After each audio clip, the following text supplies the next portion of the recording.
Bonjour à tous et bienvenue sur Reds League. Bon les amis, juste avant que la vidéo ne commence, n'hésitez pas à lâcher un like, un commentaire pour soutenir la chaîne parce que Liverpool nous a sorti un match de très grande classe ce soir. Franchement, ça faisait très longtemps qu'on n'avait plus vu un match avec un tel score de la part de Liverpool. Donc ça fait extrêmement plaisir. On va parler de tout ça dans cette vidéo, mais avant ça, générique.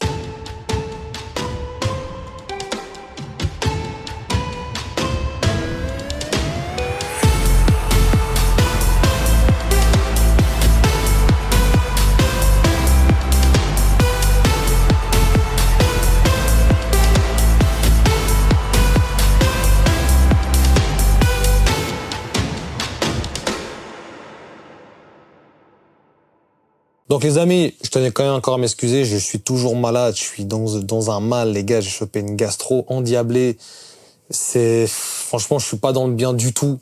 Je vous avoue que j'étais heureux dans ce match, mais là, je pense que ça se voit pas trop, parce que les gars, je vous mens pas que j'ai mal au bide, c'est la merde. Je vous mens pas, c'est la merde. Donc on va quand même débriefer le match. Juste pour parler un peu du fil du match, les gars, ça a été une totale domination de la part de Liverpool, du début à la fin. On a eu un Arnold de très grande classe, des passes. Encore une fois, on a eu un match beaucoup plus maîtrisé que contre Leicester, je trouve. Après, West Ham sont dans une très mauvaise dynamique quand même aussi depuis quelques matchs.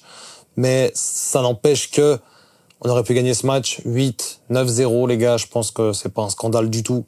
Et on aurait dû le gagner, on aurait dû mettre plus de buts. Bon, après, on va pas non plus abuser, on va pas trop en demander.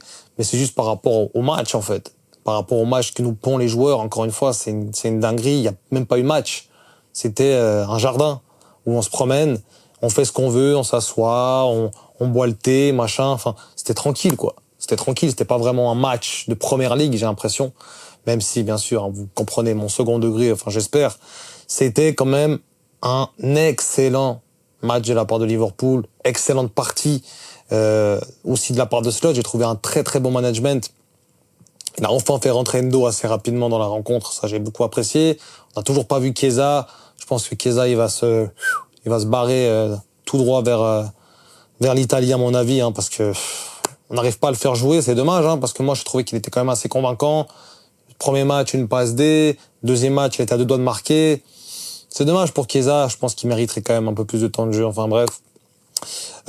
Sinon 5-0 les gars, 0-5. Qu'est-ce que vous voulez que je vous dise? À partir de ce moment-là, on peut que se prosterner devant cette équipe qui nous a proposé un match vraiment époustouflant, d'une maîtrise incroyable, avec un Salah incroyable. Tous les joueurs s'y mettent, hein. Diaz en faux neuf, c'est juste incroyable, les gars. Franchement, on va pas se mentir, c'est incroyable, Diaz en faux neuf. J'aurais pas pensé qu'il aurait pu se muer dans ce poste-là, un peu à la Firmino, hein, les mecs. On va pas se mentir, hein, c'est un peu à la Firmino. Parce que Nunez, il a même pas vu le jour dans ce match. Heureusement qu'il est pas rentré parce que je pense pas qu'il aurait apporté grand chose. Jota, lui, a apporté son but, hein, comme quoi, hein, c'est pas tout d'avoir pas de chance, les mecs. Jota, il joue pas depuis quelques matchs maintenant. Il rentre, bam, bam, but, les gars. C'est ça aussi un attaquant. C'est ça qu'on demande. Ne me parlez pas de déplacement, je sais pas quoi. La hargne ou je sais pas quoi. Jota aussi, il a la hargne. Pourtant, il rentre, il marque. Donc voilà. Donc après le commentateur il s'est trompé, il dit qu'il a plus marqué depuis octobre et il a marqué contre Fulham il y a 3 matchs de cela, donc je pense qu'il a mal vu son calendrier. Sinon les gars, top match de la part des Reds. On va passer directement à l'analyse des joueurs. Donc les gars, au goal, en gardien de but, on avait encore une fois Alisson. Clean sheet, ça fait extrêmement plaisir. Alisson. Bon, j'en ai pas parlé dans le fil du match, mais je trouvais ça quand même assez bon d'avoir un clean sheet, ça faisait un petit moment. Et là, on en a un, surtout avec la blessure de Gomez, qui est vraiment, vraiment pour moi catastrophique. Ça va être très, très dur dans la gestion. On a des matchs de cup. On avait besoin d'un Gomez, parce que mine de rien, il revenait en forme gentiment. On avait besoin d'un Gomez qui puisse pallier à ce manque, parce que Konaté va revenir, lui. Mais Konaté, il va pas pouvoir jouer les matchs de cup, etc. On va pas non plus faire jouer tous nos défenseurs cadres. Donc c'est dommage. C'est dommage qu'il soit blessé. J'espère que ça sera pas trop long, mais à mon avis, vu comme il est sorti Gomez, je pense bien qu'il va en avoir pour un petit moment. Sinon, Alisson, hein, RAS, les gars, j'ai rien à dire sur lui. Il a pas été mis à contribution. Donc, passons directement à la défense, du coup. Donc, en défense, les gars, on avait Robertson, Van Dijk, Gomez et Alexander-Arnold. Gomez est sorti à peu près à la 40e minute de jeu, remplacé par Quansah, qui franchement Fait pas un match trop dégueu pour le coup. Je crois que c'est un de ses meilleurs matchs de la saison. Voilà, quand il fait pas de boulette, il est plutôt pas mal. Sinon, Robertson, hein, franchement, on a failli se prendre un but à cause de lui, encore une fois, en début de match, là, avec une passe en retrait un peu bizarre. Bon, après, c'est Robertson, hein. Parfois, on est habitué. Maintenant, à l'heure où on parle, actuellement, on est habitué des sursauts d'égards dans sa tête à Robertson. Enfin, voilà. Après, je sais pas quoi dire sur Robertson, les gars. Franchement, il me déçoit un peu quand même. Même ses centres, même le tout, il est pas dans le coup, en fait. Tu sens qu'il manque un truc. C'est dommage. On espère qu'il reviendra quand même un peu en forme, mais histoire qu'il relève un peu cette équipe, quoi. Parce que c'est un peu lui, vraiment, le maillon faible, quoi. On va pas se mentir. Van Dijk. Sinon, Van Dijk, j'ai trouvé très, très bon. Voilà, Van Dijk, encore une fois, toujours en taille patron. Il est là. Quand il faut, il est présent. Il fait pas semblant. Très, très bon dans les couvertures, dans les jeux aériens, encore une fois. Très rassurant pour son équipe, pour ses coéquipiers. Il a même fait une action d'attaquant à un moment donné, les gars. Je sais pas si vous vous souvenez. Le crochet. Et bam. Ça a failli rentrer. Enfin, Areola a fait un gros match, hein, aussi, on va pas se mentir. 5-0, on aurait pu en mettre 10, 9, comme j'ai dit. S'il n'y aurait pas eu un grand gardien, tu mets Forster à la place d'Areola, il y a 10-0, les mecs. Sans vous mentir. Donc voilà, après, Van Dijk, j'ai trouvé qu'il était très bon. Gomez, avant qu'il se blesse, très bon. Quensa, il a bien fait le taf. Arnold, j'ai trouvé très excellent.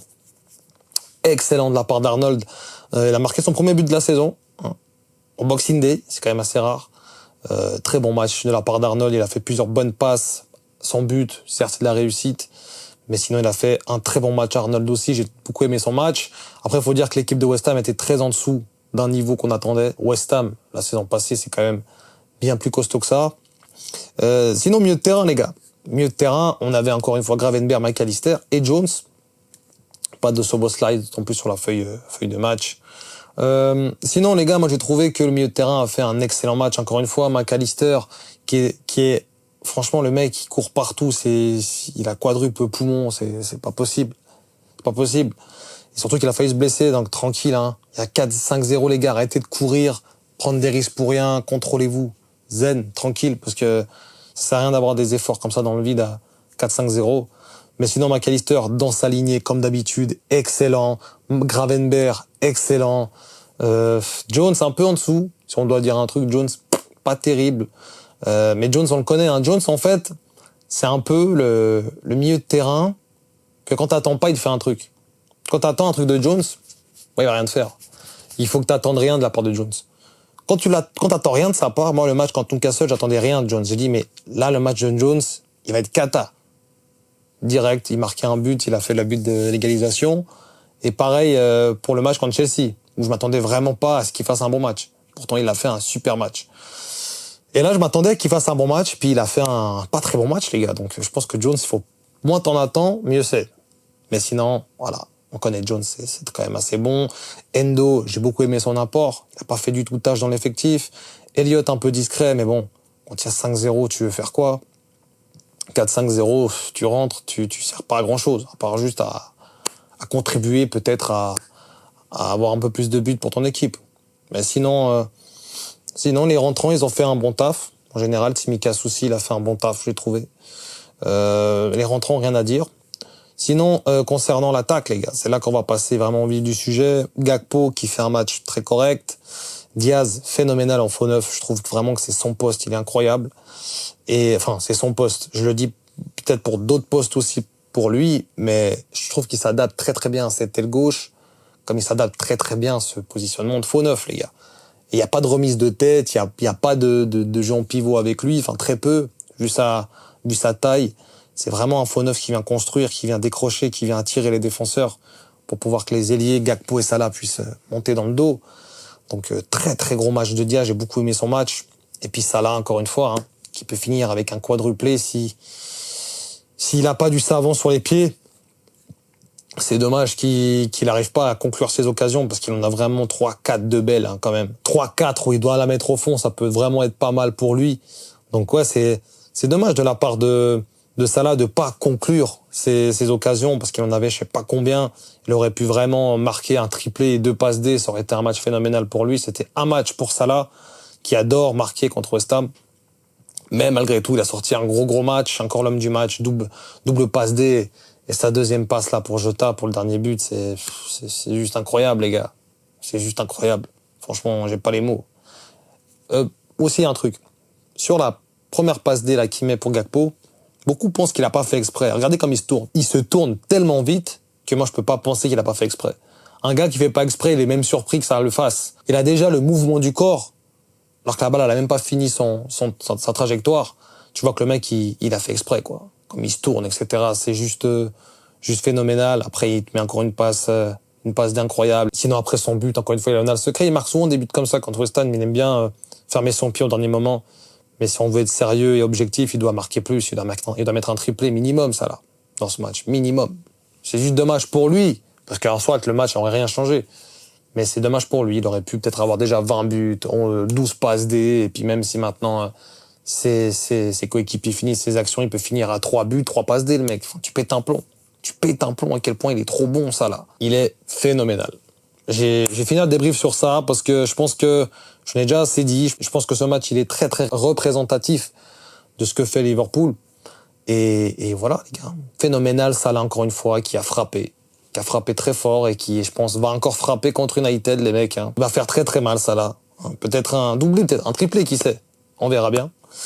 L'avenir nous le dira, les gars, très prochainement. J'espère que d'ici là, j'irai quand même un peu mieux. Donc voilà la famille, j'espère que le débrief vous aura plu. N'hésitez surtout pas à lâcher un like, un commentaire encore une fois pour donner de la force. Restez très branchés les amis, il y a beaucoup de vidéos qui vont sortir sur la chaîne, sur Liverpool. On va revoir ensemble tous les matchs du début de saison de Liverpool, on va les examiner ensemble. On va revenir sur pas mal de points, il y aura pas mal de vidéos qui vont sortir. Donc restez branchés les gars. Nous on se retrouve très prochainement pour une nouvelle vidéo. D'ici là, prenez soin de vous et surtout n'oubliez pas...